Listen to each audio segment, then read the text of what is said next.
तो बहुत बहुत स्वागत है दोस्तों आपका द क्रिकेट गाइज में। और एक ऐसी अपडेट लेकर आया हूं जो शायद सुनकर आप बहुत खुश हो जाएंगे, क्योंकि अजीत अगरकर और गौतम गंभीर की ये जोड़ी किसी को रास नहीं आ रही है। लेकिन अब अजीत अगरकर से शायद आपको जल्दी ही छुटकारा मिल सकता है, क्योंकि उनका जो टेन्योर है वो 2026 में इसी साल सितंबर के बाद एंड हो रहा है। जी हाँ, सितंबर में उनका टेन्योर एंड हो जाएगा। और इसका मतलब है कि कोई नया कोई नया चीफ सिलेक्टर आएगा और जिसकी बात चल रही है वो और कोई नहीं, रवि शास्त्री हैं। जी हाँ, रिपोर्ट्स ये सजेस्ट कर रही हैं कि रवि शास्त्री वो पोटेंशियल कैंडिडेट हो सकते हैं जो उस चीफ सिलेक्टर की गद्दी पर बैठ सकते हैं। और इसका मतलब ये है कि विराट कोहली के लिए चीज़ें आसान हो जाएंगी, जो अभी बहुत छितर बितर चल रही हैं। रोहित शर्मा के लिए चीज़ें आसान हो जाएंगी क्योंकि वो इनको पसंद करते हैं। ऋषभ पंत के लिए चीज़ें आसान हो जाएंगी क्योंकि उन्होंने इन सभी खिलाड़ियों को बैक किया था और उनकी जो टीम आई थी ओडीआई वर्ल्ड कप की, वहाँ पर भी ये तीनों थे। अब लेकिन अगर हम बात करते हैं रवि शास्त्री का टेन्योर एज अ कोच कैसा रहा था, क्योंकि अगर वो कोच बन रहे हैं तो अब तक क्या, अगर वो सिलेक्टर बन रहे हैं तो अब तक एज अ कोच क्या किया था वो जानना भी बहुत ज़रूरी हो जाता है।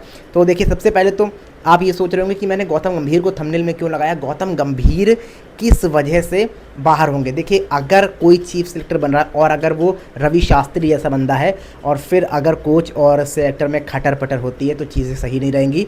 और आपको पता है गौतम गंभीर का जो टेन्योर रहा बहुत अच्छा रहा नहीं है, तो वहाँ पर भी वो बाहर जा सकते हैं। खैर, रवि शास्त्री की अगर हम बात करते हैं तो वहाँ पर उनका जो टेन्योर था एज एन कोच वो बहुत बेहतरीन रहा था, स्पेशली इन टेस्ट क्रिकेट।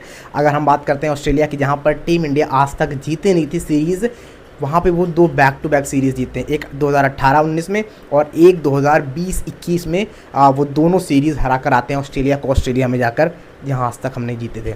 इसके बाद 2017, इसके पहले 2017 में श्रीलंका जब टीम इंडिया रहती है तो वहाँ क्लीन स्वीप करके आती है। हालांकि बहुत बड़ा उसको कॉन्टेक्स्ट हम मानेंगे नहीं, लेकिन टीम इंडिया ने उससे पहले वो कारनामा किया नहीं था। इसके अलावा अगर हम देखते हैं निदाहास ट्रॉफी उन्होंने जीती थी, एशिया कप उन्होंने जीता था।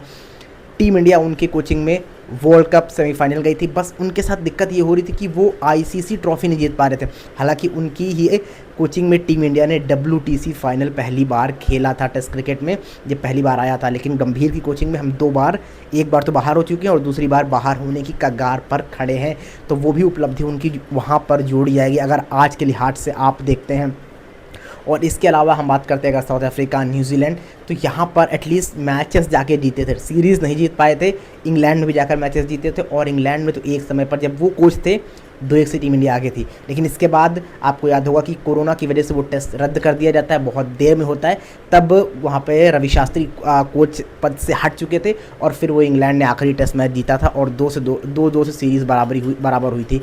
तो ये कहानी है कि रवि शास्त्री कुल मिलाकर अभी परफेक्ट चॉइस नज़र आ रहे हैं सिलेक्टर बनने के लिए, जिस तरह का उनका कोचिंग टेन्योर रहा है। लेकिन अगर गौतम गंभीर की बात करते हैं, देखिए चैंपियंस ट्रॉफी ये बनाई जो टीम जीती थी, हालांकि ठीक है क्रेडिट थोड़ा सा उनको दोगे आप, लेकिन वो टीम भी बनाई हुई राहुल द्रविड़ की थी। अब इसके बाद घर पर T20 वर्ल्ड कप ज़रूर जीते, लेकिन वहाँ पर भी आपने चीज़ें छितिर बितिर की थी।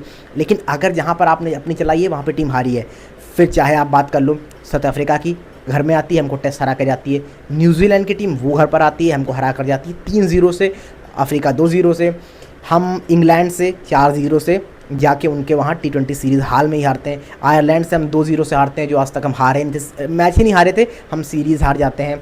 श्रीलंका जब ये कोचिंग संभालते हैं, पहली सीरीज़ रहती है श्रीलंका की, वहाँ पे जाके श्रीलंका में 2-0 से ये सीरीज़ गवा कर आते हैं।